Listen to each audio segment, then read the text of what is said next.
మన్మోహన్ సింగ్ ఈయన 1932 సెప్టెంబర్ 26వ తారీఖున గుర్ముఖ్ సింగ్ కోహ్లీ మరియు అమృత్ కౌర్ దంపతులకు పాకిస్తాన్లోని గాహ్ అనే గ్రామంలో సిక్కు కుటుంబంలో జన్మించారండి. 1947లో దేశ విభజన తరువాత భారతదేశానికి వలస వచ్చారు. మన్మోహన్ సింగ్ భార్య గురు శరణ్ కౌర్. వీరికి ముగ్గురు పిల్లలు ఉన్నారండి. 92 సంవత్సరాల వయసులో తీవ్ర అనారోగ్య సమస్యలతో 2024 డిసెంబర్ 26వ తేదీన మరణించారు మన్మోహన్ సింగ్ గారు. దేశ ఆర్థిక మంత్రిగా, దేశ ప్రధానిగా పనిచేసిన మన్మోహన్ సింగ్ గారు గురించి కొన్ని విషయాలు ఈ వీడియోలో మనం గుర్తుకు చేసుకుందాం. మన్మోహన్ సింగ్ గారు చిన్న వయసులో ఉన్నప్పుడే తల్లి చనిపోవడంతో నాన్నమ్మ దగ్గరే పెరిగారండి. మన్మోహన్ సింగ్ గారి ప్రారంభ పాఠశాల విద్య 10 సంవత్సరాల వయసు వరకు ఉర్దూలో సాగింది. భారతదేశ విభజన తరువాత కుటుంబం ఉత్తరాఖండ్ రాజధాని అయిన హల్ద్వానాకి వలస వచ్చింది. తరువాత 1948లో పంజాబ్లోని అమృత్సర్కు వలస వచ్చారు. అక్కడ అమృత్సర్లోని హిందూ కళాశాల, పంజాబ్ యూనివర్సిటీలలో చదువుకున్నారు. 1952, 1954 సంవత్సరాలలో వరుసగా బ్యాచిలర్ డిగ్రీ మరియు మాస్టర్స్ డిగ్రీలు పొందారు. 1957లో యూనివర్సిటీ ఆఫ్ కేంబ్రిడ్జ్లో ఎకనామిక్స్ కూడా పూర్తి చేశారండి మన్మోహన్ సింగ్ గారు. అలాగే 1969 నుంచి 1971 వరకు Delhi school of economics, Delhi విశ్వవిద్యాలయాలలో అంతర్జాతీయ వాణిజ్య ప్రొఫెసర్గా కూడా పనిచేశారు. 1982లో ప్రణాళికా సంఘంలో కూడా ఉన్నారండి. అలాగే 1982 నుంచి 85 వరకు అప్పటి ఆర్థిక మంత్రి అయిన ప్రణబ్ ముఖర్జీ ఆధ్వర్యంలో రిజర్వ్ బ్యాంక్ ఆఫ్ ఇండియా గవర్నర్గా కూడా పనిచేశారు మన్మోహన్ సింగ్ గారు.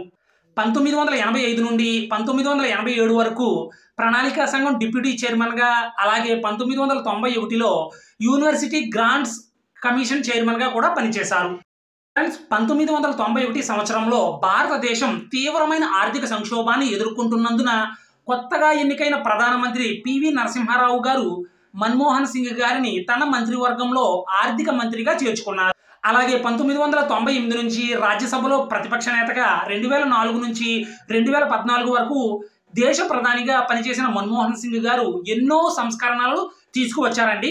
నిజాయితీకి మచ్చలేని వ్యక్తిత్వానికి ప్రతీక అయిన మన్మోహన్ సింగ్ గారు ప్రజా జీవితంలో నాయకులు పాటించాల్సిన విలువలకు బెంచ్ మార్క్గా నిలిచారు. విమర్శకుల నుంచి కూడా ప్రశంసలు అందుకున్నారు.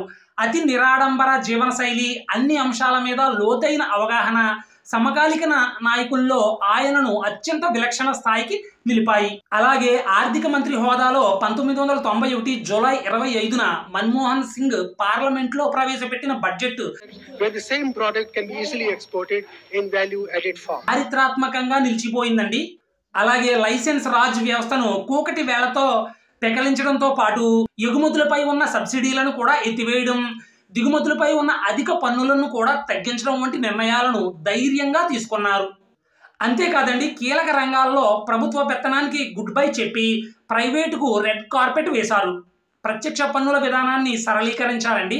దీంతో బ్లాక్ మనీకి చాలా వరకు అడ్డుకట్ట వేశారండి.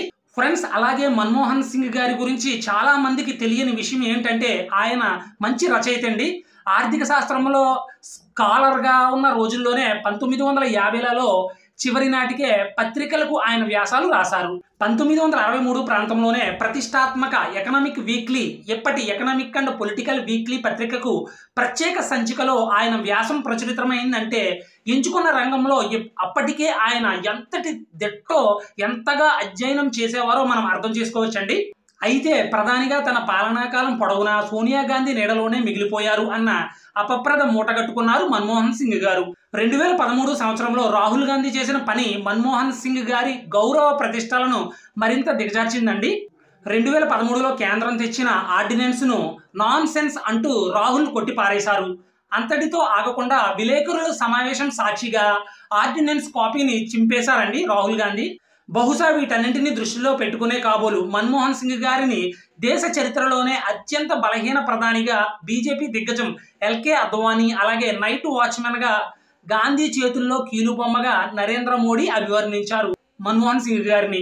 మన్మోహన్ సింగ్ గారు రాజకీయ జీవితంలో ఒక్కసారి కూడా లోక్సభకు ఎన్నిక కాలేదండి. ఫ్రెండ్స్, ఆయన సుదీర్ఘ రాజకీయ జీవితంలో ఒక్కసారి కూడా లోక్సభకు ఎన్నిక కాలేదండి. రాజకీయ జీవితం 2024 ఏప్రిల్తో రాజ్యసభ సభ్యుని హోదాతో ముగిసింది. ప్రధానిగా మన్మోహన్ సింగ్ గారు తెచ్చిన కొన్ని కీలక చట్టాలను కూడా మనం తెలుసుకుందామండి.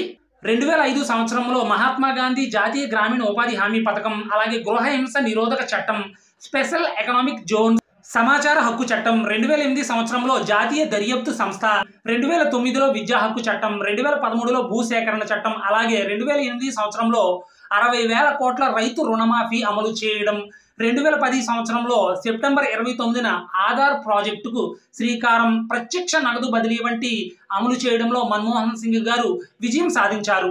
ఫ్రెండ్స్, ఈ వీడియో కనుక మీకు నచ్చినట్లయితే మన ఛానల్ని తప్పకుండా సబ్స్క్రైబ్ చేసుకోండి. అలాగే సబ్స్క్రైబ్ చేసుకున్న తర్వాత పక్కనే గంట సింబల్ యాక్టివేట్ అవుతుంది, దాన్ని కూడా ప్రెస్ చేసి ఆల్లో పెట్టుకోండి. నేను ఏ వీడియో పోస్ట్ చేసినా మీకు నోటిఫికేషన్ వస్తుంది. అలాగే మీ ఫ్రెండ్స్ అందరికీ ఈ వీడియోని షేర్ చేయండి. ప్రతిరోజు daily current affairs, trending topics మీద వీడియో ఉంటుంది, అలాగే కామెడీ మీద కూడా వీడియో ఉంటుంది. తప్పకుండా మన ఛానల్ని సబ్స్క్రైబ్ చేసుకోండి.